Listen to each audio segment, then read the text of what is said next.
If you want to make a difference and leave a legacy, I would tell you to find a mentor and seek knowledge. Then turn around, find someone else who needs a mentor, and continue to pass the torch.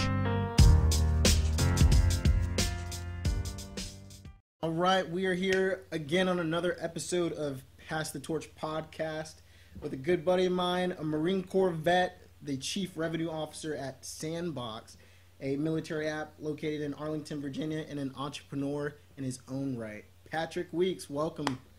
Hey, brother, how's it going? It's going well. Glad to finally have you on. Absolutely, about time. Great thing about the podcast is I can see where I rank in your network. Okay, my ticket number came up. There we go. Yeah, you know I had to have you on. I was going to keep bothering you until you got on the show. No doubt. Well, worth making some room in my schedule for. Definitely. So I want to know just a little bit about your story so everybody else who's listening can kind of understand how you got to where you are today. I talked about you being a Marine vet, so and now from Marine vet to working in a company that's associated even with the military and an app, which that's something that I've never heard of, but I think it's absolutely amazing that you guys are doing it now. Thanks. Yeah, it's a little bit different. So I even have to explain repeatedly, to my mom, my wife, everyone, what exactly I do on a day-to-day basis. But my hope for being on the podcast today is just that some of the things I've learned, particularly the hard way through my career, can end up helping your fans and, of course, everyone's in the game for getting mentorship. But also, I think, Pass the Torch is really about beefing up your own skills and passing the torch along to mentors of your own. So hopefully, through some of my stories and my background, everyone can take a little something for themselves. So today, I'm Chief Revenue Officer at Sandbox. That's with 2 X's, which is a military social app startup. And we're right outside D.C. near the Pentagon here in Virginia. And the point of Sandbox is to, big picture idea is just solve friction points for the military community along their journey. So what we're doing right now is focusing on the entrance to the journey. Mm-hmm. That boot camp, before the boot camp, right in that area, all the separation from family. So, Sandbox is a social network app. It's similar to using Instagram, something like that, except it's got a couple unique features, which really spoke to me as a military vet who went through the whole thing, married to my wife, and then had kids while I was in the military. And I feel those pain points really, really personally. So I think, the best solutions you make for someone else are when you feel the pain yourself. Definitely. So one cool thing you can do with the app is if I'm at home and you're off at boot camp or deployed, I can take a picture of something, and it's just as easy as using Instagram to send you a note, some support. You'll actually get it as a physical mail in the snail mail with self-addressed envelope ready to go back to me. So it's just part of bridging the gaps that come open in the military community. And my specific role is sort of running the business side versus like running the product dev side. So I don't do any coding, still just, an Excel noob, if you will. But that's my role. No, definitely. I love Sandbox. I mean, ever since I discovered it, I've had it on my phone, and we used it during deployment, actually. Eileen sent me a letter, took a picture of the dogs and everything that's going back home, and she sent it through me through Sandbox, and it was really cool because I got that letter with the picture, and I was able to just send that back directly because it came with a sheet that I didn't even have to provide the paper. You just allowed me to send a note right back to her. So I love that, and I was really thankful for that. That's awesome, man. Good to hear. Maybe for people like you in the future, we'd have to include an enclosed crayon or something. Yeah, it's got to be a green crayon, but yeah, it was really cool. You guys, I can definitely see you going, doing big things. Obviously, with the boot camp application, OCS application. I looked up classmates at the Naval Academy. That was cool, and I was even able to go down to the company, which I was really surprised about. It was in that much detail, so very sophisticated. Right, yeah. To explain to people who don't know what you're talking about is like the units part of Sandbox. Right. It's almost like there's a pre-made Facebook group for you for every stop along your military journey. Mm-hmm. But what's unique is that you can find in the Sandbox app anyone who's in the same unit as you were with an overlapping timeline. Yeah. So my last unit was 8th Communication Battalion. If I go on the Facebook group, there's a bunch of vets going back to the 70s that are all on there, and I have all the respect in the world for them, but it's not exactly my social peers. Mm. So that's part of the unique attribute of, the overlapping date-time group for finding your comrades. But actually, one of the other things we're doing intersects a lot with mentorship as a whole, and just the value we feel that mentorship can give to the people, and that's some of the content in the app. Mm-hmm. So if you're a member of Sandbox, we have data on where you are in your military journey generally, your units, and everyone who goes through has similar experiences, similar pain points as you go through your journey, to the point where we've realized that we can connect partners like USAA, USO, the military itself, experienced veterans like yourself, and take the learnings that they have, the mentorship and the advice they have, and connect it with people right when they need it. So, if you're a high school kid on Sandbox shipped in a boot camp, for the 90 days before you go, you're going to get a video, a piece of content, some advice every couple days, preparing you for a struggle for every generation. So we sort of know how to prepare you for it, but it's a matter of connecting people and advice with what they need at the right time. That's very cool. I was in the delayed entry program, and I'll tell you right now, just having my older brother was in the Marine Corps and other friends who were in the Marine Corps, talk to me beforehand, tell me what to expect, and let me know that there's a human side and that you can make it through. It's going to be challenging, but right. It's not impossible, and that's really cool that you're able to do that through Sandbox. Absolutely, yeah. We're just starting, so a lot of people out there need more help, and I'm going to be hitting you up to contribute some of that as well. Let me know, brother. I will absolutely be there. Awesome. Easily.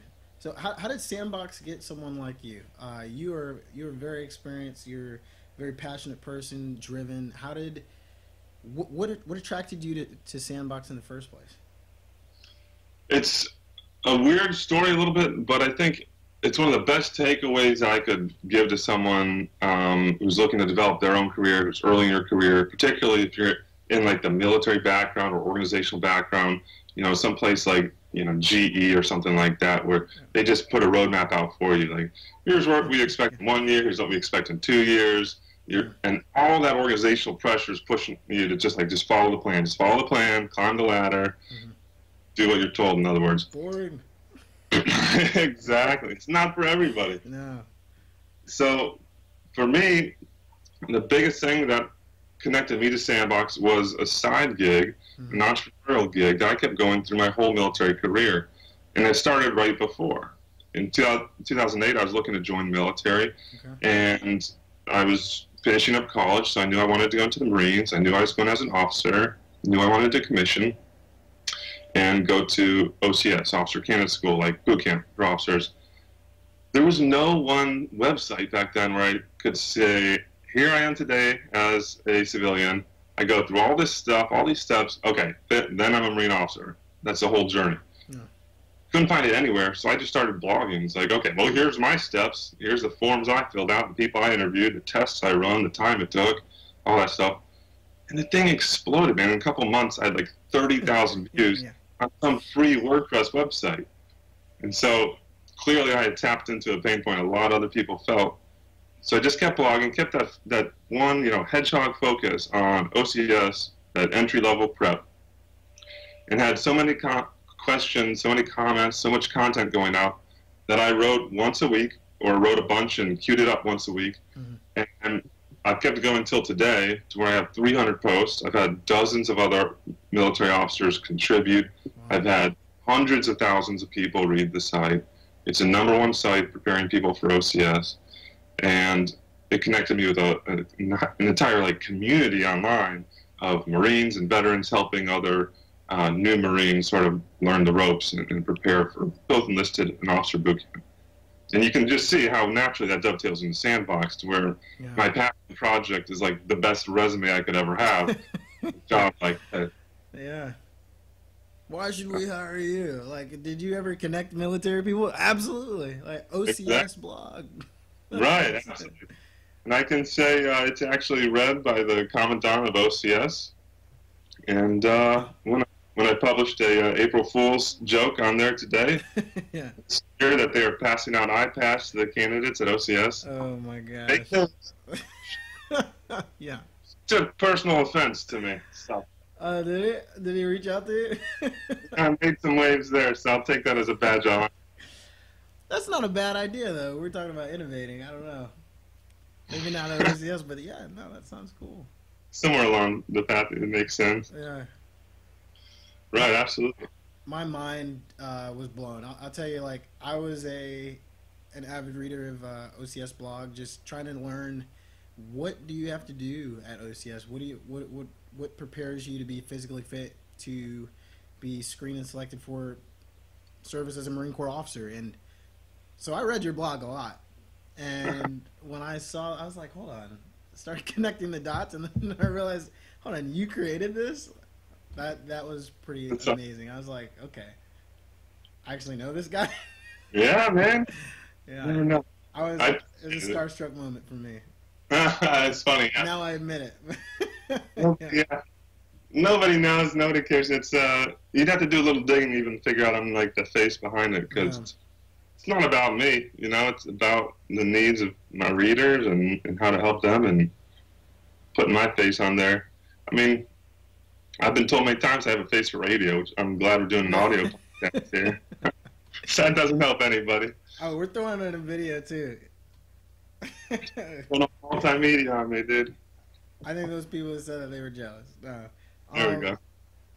But yeah, it's pretty amazing that just in blog form people can get the information that they're looking for, and like you said, you couldn't find it anywhere else, and not, at least in that form, not concise like that, not personal like that, and then you created it. And that is exactly what Pass the Torch podcast, what Mentorch is about, is passing the torch of knowledge on. And that's exactly what you do through OCS blog. And I just, first of all, I thank you for creating that, because I know right now there's some scared young man or woman who doesn't know what they're going to get into, but they're able to get a glimpse through that. So that's very cool.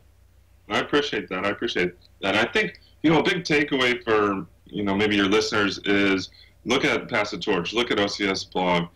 I think there's a misnomer that mentorship is essentially, it has to fit the mold of, you've got someone young in their career, someone comes along, puts their arm around them, some Gandalf type figure, got to be gray in the hair. Their career path has to line up perfectly with yours. They spend significant amount of time personally developing a relationship with you. Look, that's probably the gold standard, but there's so many other forms of mentorship. I mean, you talked about reading the blog. What's some random relationship that you've had that has helped you out in your career? I'll bet some Lance Corporal mentored you at one. Yes, absolutely. Okay. Every loader and driver and gunner I've had in the Marine Corps, absolutely. Yeah, they got some more perspective or some experience you didn't have, and Yeah. Listen, sir, this is actually how it really is. It's like, oh, okay. And you know what? A lot of times they were right. So yeah, you're very right. I think "listen, sir" are probably two of the most powerful words. Yeah, if they're listening to this, they're gonna give me a lot of crap about this. But no, it's true. Absolutely, I've definitely, yeah, I've been mentored all around by senior officers, by junior Marines, by other people in other services, by civil. Like, it doesn't matter if you're humble enough to just stop and listen to someone else's experience, because they're taking the time not to make you look bad, but to actually help you. Many times you're not going to look like you're the ignorant person. It's going to make you actually come out on top because you were humble enough to listen. They gave you the knowledge to actually make you better at whatever you're trying to do, and you're going to be able to take that with you from that point on. So Very great But point. but you were taught to be a big bad Marine officer, man. You were Yeah, combat, right. you were the guys asking me and my logistics team for more fuel all the time. Oh, we're gonna go there. It's a friend of How mine, do Ray Davis, who he will not give. Yeah, he's a logistics officer too, and he can always go back to the fuel. you? Yeah. Jet engine on tracks. Yeah. But I mean, with that environment and your training to always be the leader, and I remember at the basic school being told to dominate your environment, even when you're on leave, dominate your Oh, environment, right? that's it.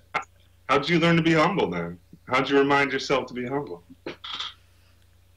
Uh, it's just the reality is that you don't know everything, and the sooner you understand that, um, the better off you're gonna be. And for me, and it's the same for you. Like looking at your career or what you're dealing with in that environment. I mean, think about it. Like with the tank or with logistics, like you're reading publications and now you're coming to one of the most technologically advanced machines or complex logistics ops, and now you're expected to actually know what's going on. No, because this staff sergeant or this corporal or this lance corporal has been doing it for 3 years already. So that's the person that you need to actually be listening to at that point. And then, yeah, once you get comfortable in the skin that you're in, then you start taking the helm even more. But in the beginning, absolutely. Even today, where I'm not a platoon commander anymore, I'm in a different role. Um, I'm still listening because what I've learned being a platoon commander and being at the lower level or not at the company level is Hmm. they know what's going on more than anybody else. Like they always say, the guys on the ground know what's going on, and that will never cease to be the truth. And I'm sure at Sandbox as well, um, those are the guys that you would listen to, or the guys who are on the ground, the guys who are doing the development of the app, or the people who are mailing letters back and forth to each other and saying maybe this will work better, or this adhesive didn't stick as tight. I don't know, whatever it may be, Right. but the guys who are actually on the ground. Absolutely. Yeah, I mean, I think every mentorship relationship is a two-way street. No. I remember I was brought in. So before Sandbox, after I got out of the military, I worked in management consulting at Ernst and Young in New York. Mm. And I remember being brought in on a project at a client I'd never been to, Mm-hmm. at the technical specialty I'd never even worked in before. And they're like, okay, you're in charge of all these like recent college grads who had approximately 9 months experience, Yeah. but they had 9 more months experience in that niche than I ever Yeah. did. So I, definitely became some of their mentors, but at the same time, just was always asking them for advice. Hey, what have you seen before? What does this look like? Who are these people that I'm supposed to be talking to? Mm. What were the last 9 months like? And one of the biggest takeaways I remember they gave to me after the fact was like they were surprised how much I wanted to learn from them. And I was sitting there like, I just didn't want to look stupid, man. Yeah, exactly. It's that simple. I mean, if you just put your ego aside and care more about the team result, it'll point you in the right direction. So, but I don't know. I think that the ego thing, when you're the mentor or you're the leader in that role, is I think it's harder in the military or the more stratified, the more hierarchy you have, to sort of break down the barrier between superior and subordinate. I remember in the military, there were plenty of times where I could just feel the hair rising on the back of the necks of my men, like I was making a decision, but that rank sort of kept them from speaking up. Mm-hmm. And I think some of the, there's a lot of great military leaders. I think there's a lot of great leaders in business as well. But I mean, the military, if you give an order, they got to follow the order. And in combat, it matters that they just follow it right then and there.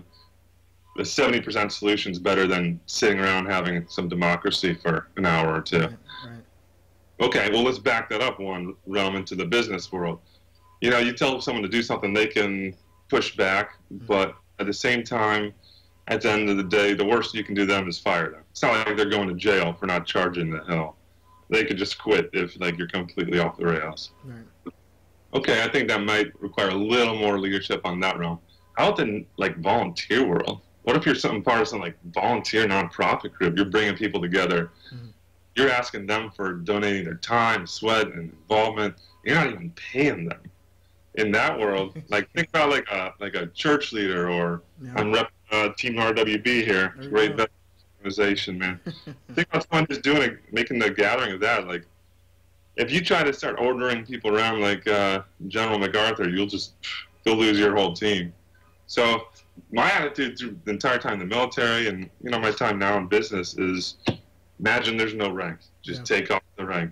Talk to people with the respect that you owe them everything, they owe you nothing. And I've definitely learned probably more from my direct reports, my mentees, from any Gandalf type figure who took me out on a balcony and taught me the lessons of the world. Yeah. How's the mentorship culture at Sandbox? It's awesome. I mean, we're really a small team. We're 12 full time with another half dozen interns as well. Yeah. And so it's definitely still the sort of the startup culture. Good. And I guess technically we have an org chart, but everyone gives everyone else a good piece of their mind. So that open feedback culture I just love, and we're building a culture of radical candor is sort of our model. So I think a lot of times when you're on a small team, you're in a close-knit team, it's easy to mistake harmony for a good culture. Right. Really, a good culture is something where you can duke it out, you can disagree, you can confront each other, you can hold each other accountable. And you can't do that without stepping on little toes. But at the same time, you need to respect and know and trust and love each other enough that you can step on a few toes and nobody doubts sort of like is the relationship in question because he called me out. Yeah. So, yeah. It's good to be on a team. We're about half veterans, half civilian. So it's an interesting mix of those two cultures and backgrounds, but it's good. My teammates hold me accountable and push back on me every day. So I'm all about the feedback.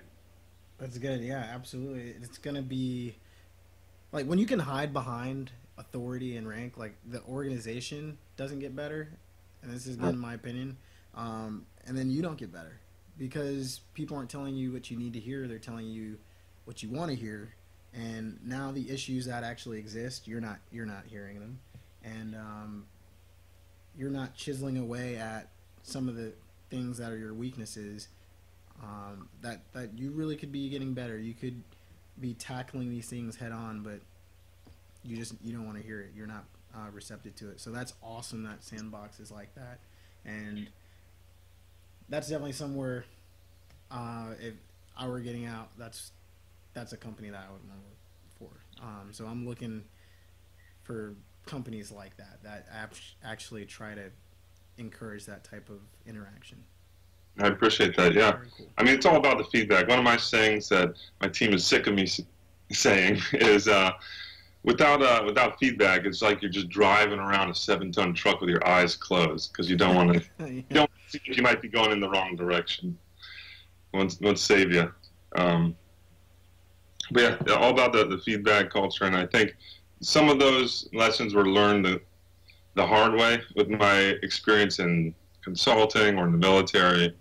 But one thing is, I don't know, we might want to broaden the definition of mentors. I mean, mentors, I think, is pretty close to examples, but some of the best examples of good mentorship and good leadership is when I just had bosses that I hated, and were just really good examples of bad examples. Yeah. It was tough when I was on one team that was led by a lieutenant colonel who was so impressed with himself and so brash that behind his back he earned the nickname Colonel Kardashian. Oh, love it. That's yeah, that's affectionate. That tells you a lot right there. Yeah, right there. But it horrified me to see like him give a spiel, a monologue to all the troops. This is what we're doing. This is my opinion. Here's what we're doing. You guys are screwed up. We're gonna do this differently. and then sort of just leave the area and have everyone sort of mill about, and then just hear, you know, senior enlisted guys, experienced officers, just like muttering under their breath, like, this guy's just jacked up, he's so screwed up, he doesn't know what he's missing, we don't trust this guy, we don't go to him if we have problems. And to see all this happening just behind his back, where nobody would even want to bring forward any of these sort of critiques or any of this feedback to him, made me realize, like, the worst thing that could happen to me as a young leader is to be in a situation where I'm saying something ridiculous, I know I'm wrong, it's going to impact the team, and have people have the right answer between their ears but never bring it up to me. So a lot of what I've been thinking about the last couple of years is, you know, how to humble yourself, how to create that culture where people feel like they can't do anything but give you feedback, give you honest candor. Although I think, you know, it's tough to ask for feedback. One of the ways I've gotten around that is just to change the word. Particularly with people who are reporting to you, don't ask for feedback, ask for advice. Everybody's got an opinion. That's true. You're asking for advice or opinion, and something will come out. It's much less confrontational. It's not so non-committal, because everyone's got something on their mind. I'm gonna have to try that. Yeah, because feedback definitely, I think, has a negative connotation now. It's like, well, I'm gonna give you the feedback, and you're probably not gonna listen, and so that means I wasted my breath. Now I'm frustrated because I gave you advice, or I gave you this feedback, and now I have to watch as nothing happens later on. So right, or that's like always critical. Like feedback has to be critical. Yeah, can be good. It might be what you need, right? Yeah, absolutely. Absolutely.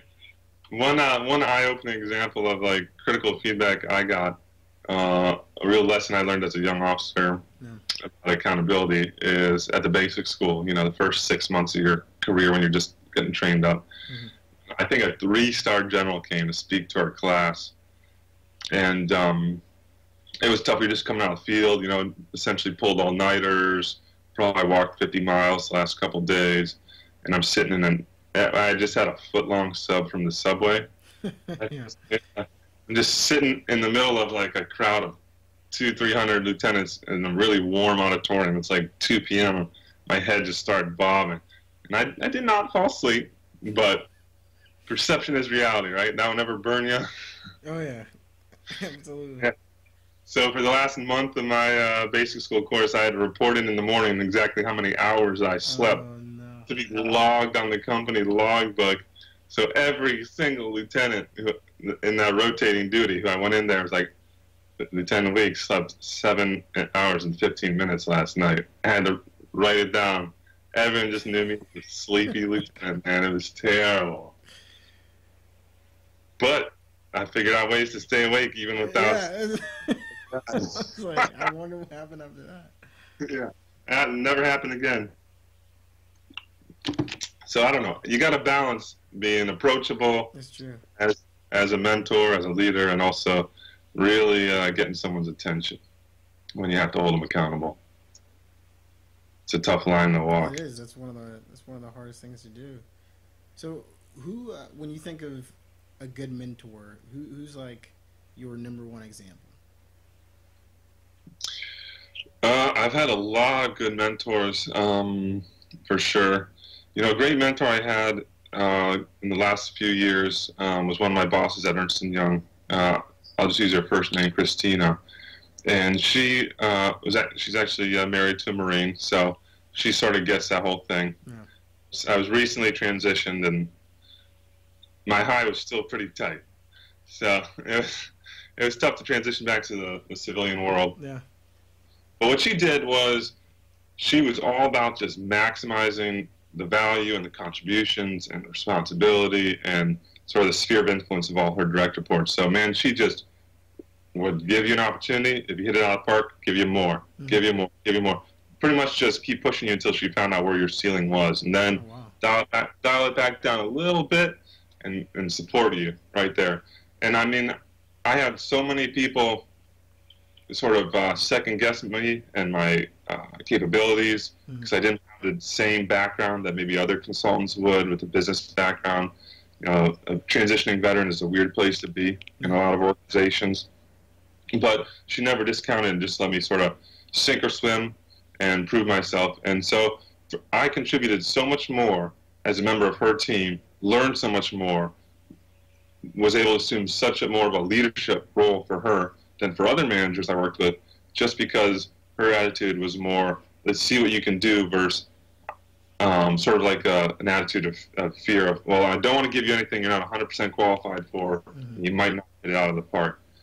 That was one of just the biggest lessons I ever took away from a leader. And she's continued to mentor me. You know, it's been a year since I worked with her, and still a mentor where I'm doing proposals, I'm making partnerships now. Yeah. Call her up, text her up, hey, what's your perspective on this? And so, you know, a lot of our conversation has been sort of about leader at work, but really, it's all about the relationship which supersedes or transcends, you know, the day-to-day tasks, the job where you're really going to make an impact on someone. And contrasting Christina's leadership and mentorship, continued mentorship of mine, sort of with my own career, honestly, like my biggest regret for my time in the military was that I stuck to the work too much. I stuck to the tasks, to the project plan too much. I was too professional. I think professionalism is something that can inspire you to a greater standard, greater ethic, but I think it can hold you back from the benefits of being an authentic teammate, being a real leader, showing vulnerability, building a relationship with your team, with your superiors, your subordinates. And if I could go back and do it again, I'd spend more time just learning about my teammates' families, learning about what makes them tick, their strengths, their weaknesses, letting them know that I cared about them as people and wanted them to succeed. And then a lot of that work stuff would have taken care of itself. So that's something I'm really trying to invest in now. But I'm a type A person, man. So. Sounds like a really good OCS blog article right there. There you go. Yeah, chop that up right there. That's awesome. It's a wrap. Definitely. I mean, and you were just talking about like how do you lower yourself? Because yeah, being a leader, especially in the Marine Corps, a lot of times the misconception is that you have to be this rock hard, crazy individual all the time, and you can just be you. You can be a real person. There's different styles of leadership, and that you don't always have to be the gunny highway. There's one of my instructors at the Naval Academy. He was Captain Jabin, and now he's Major Jabin. He's one of the guys when I started to realize, like, he was a Marine, a really, really big guy. And when I say big, he's swole. Right. Jersey guy, you know. And he was awesome. He was nice. Very, very warm to the students there, and he was very approachable. So that opened my eyes to the fact that, okay, this guy, big, swole guy, he's a Marine, but no one's blinking an eye that he's not, you know, terrorizing everyone around him.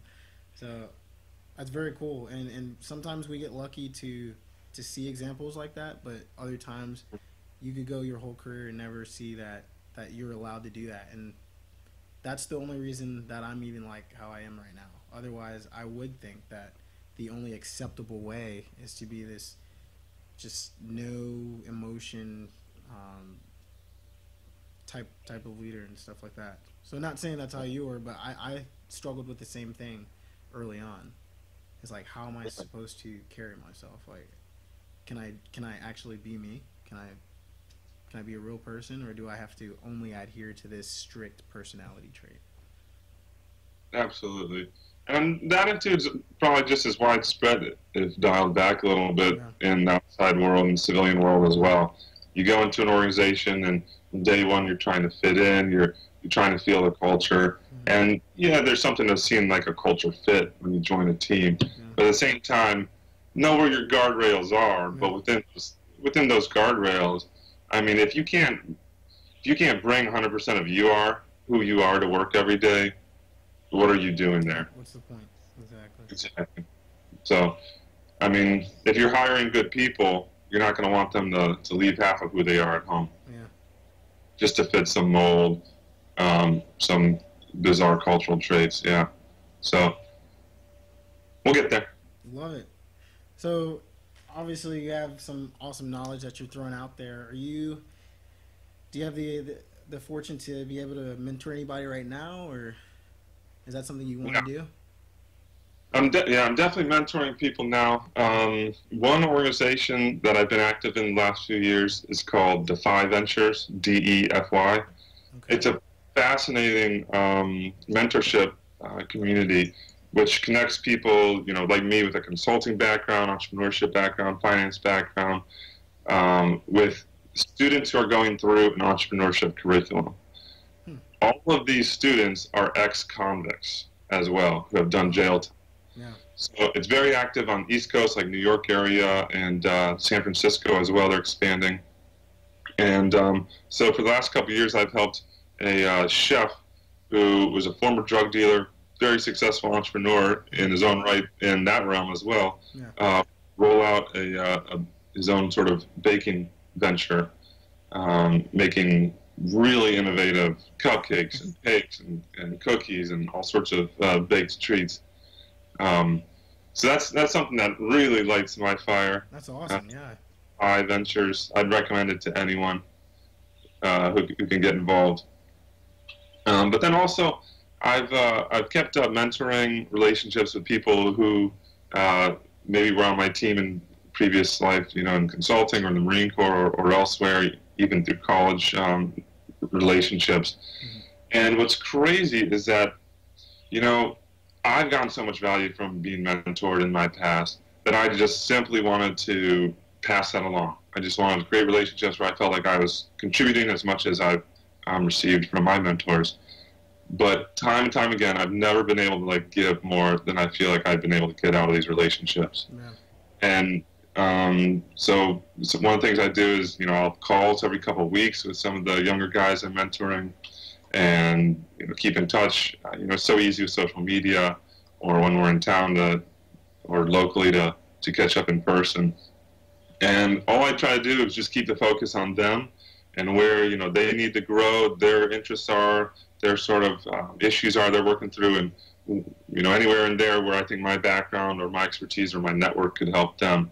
And so I'm pretty intentional about it. Mm-hmm. I mean, I spend time thinking about what resources or discussion articles I could share with people, what strengths and weaknesses we could talk about, and particularly, what people that I could put them in touch with to help them with their business, their career, whatnot. I try to keep really focused on what their needs are, their interests, and one of the most fun things I recommend to your mentors is when you're on a mentorship call or in a mentoring conversation, Mm-hmm. just see how many questions you can ask. I think the tendency is always to, let me just get enough information to figure out, okay, got it. Let me give you the answer and my story and my background, and that's always sort of my instinct probably for a lot of us, because we feel like we're helping if we're contributing. But it's always more powerful if instead of helping by contributing, you're helping by letting the student reason through it and question through it. Exactly. So that's what I've been doing lately. And if you ask enough questions and the right questions, you might not even need to say anything, but you can definitely make a lot of progress and impact someone. So if we're